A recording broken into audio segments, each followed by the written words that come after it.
the holy grail of cancer prevention, stopping cancer before it ever starts. Now, I'm talking about supplements that help fight cancer and that you can incorporate in your diet right now. Here to reveal his top cancer fighters in a bottle is naturopathic doctor and certified nutritionist, Lindsay Duncan. Thank you for joining us, Lindsay. Absolutely, yeah. A lot of folks don't think about being able to prevent cancer using things that are in a bottle. So, I mean, how important are the things we're going to talk about today? How powerful can they be? Yeah, these are the big guns of cancer prevention.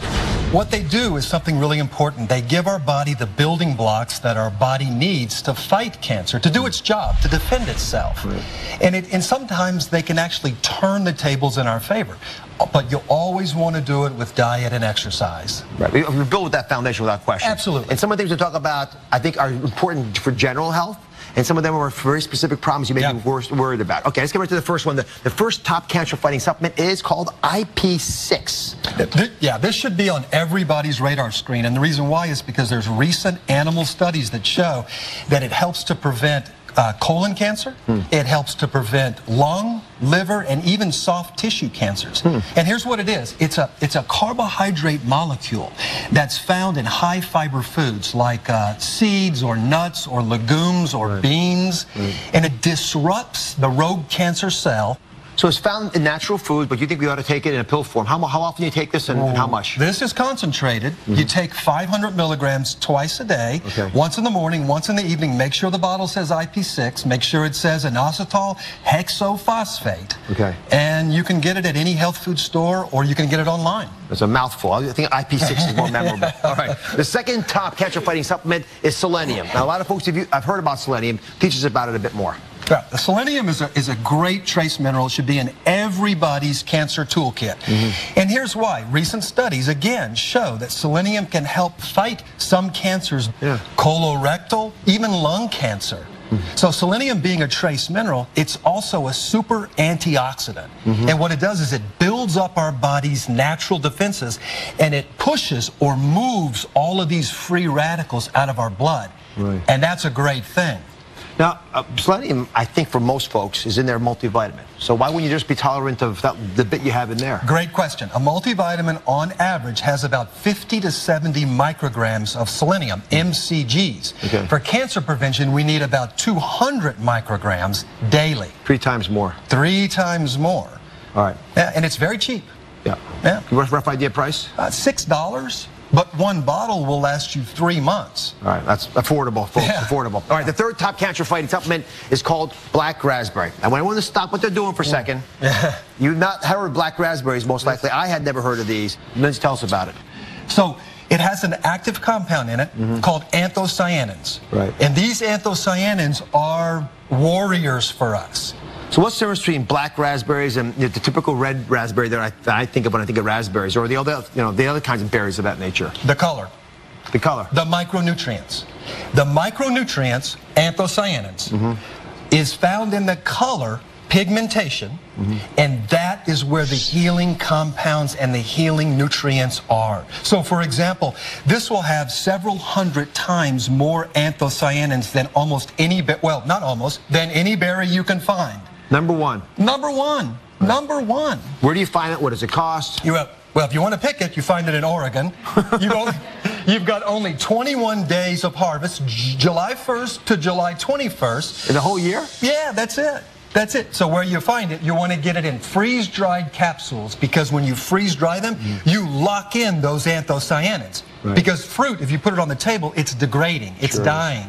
And so when you get the freeze-dried capsule, you get 300 milligrams twice a day. And ready for this?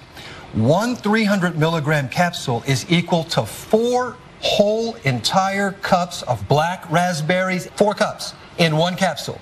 It's a good trade-off. This is one of my favorites. Thank you. And the fourth top cancer-fighting supplement is the granddaddy of them all. We have talked about it in the show, but I'm going to put it in here, is vitamin D. This should be a part of everybody's, not just cancer prevention protocol, but part of everybody's daily protocol. So we know, researchers know this, the low levels of vitamin D are directly related to high levels of different cancer, especially the female cancers, like cervical cancer, breast cancer, colorectal cancer. Okay, so we need vitamin D, and we need it every single day. So let me just break it down a little bit. We've gone through 4 things today. Yeah. They all seem better than the one before it. So in practice, you give people advice on this. What should be in everyone's diet or program today, and then which ones are the ones you want to sort of customize if you're worried about certain types of cancer? Well, that's an easy. This is the triple threat. Okay. This, we call it the triple threat in the natural world. So and that's so important. So vitamin D, definitely 1,000 IUs per day. Don't OD because it is a fat-soluble vitamin. The black raspberry, I take it every single day without fail. I will not go a day without taking my black raspberry. You're kidding me. No, will not, without fail. I mean, we've never talked about it before. I'm stunned. You can get that online. Just type black raspberry into your web browser. The other 2, very easy. With IP6, the colon, the lung, the liver, the soft tissue, so skin, then you use the IP6. Or if your family's had those problems. Yeah, if you're worried about it. Absolutely. Okay. Any type of hereditary history or issues. Okay, and the selenium? The selenium is pretty easy. The selenium is going to be your colon and your lung. Wealth of knowledge. Thank you for being with us. Thank you. All right, here's the bad news. Got a little bad news. Every single person who can see me, who can hear my voice, y'all have cancer cells inside of you right now. But here's the good news. Eating certain foods can starve these cells and prevent them from growing. So today I'm revealing the best superfoods to cut your cancer risk. And I'm joined by Dr. William Lee, president of the Angiogenesis Foundation that researches how food can prevent cancer. So, Dr. Lee, of all the different ways you can prevent cancer these days and treat cancer, how impactful is food? Food is incredibly impactful, and that's because you can't control all of the risk factors for cancer, like your age or your genetics. But the one thing you can change is your diet. And there's excellent data showing that certain foods can be truly effective in lowering your risk of cancer.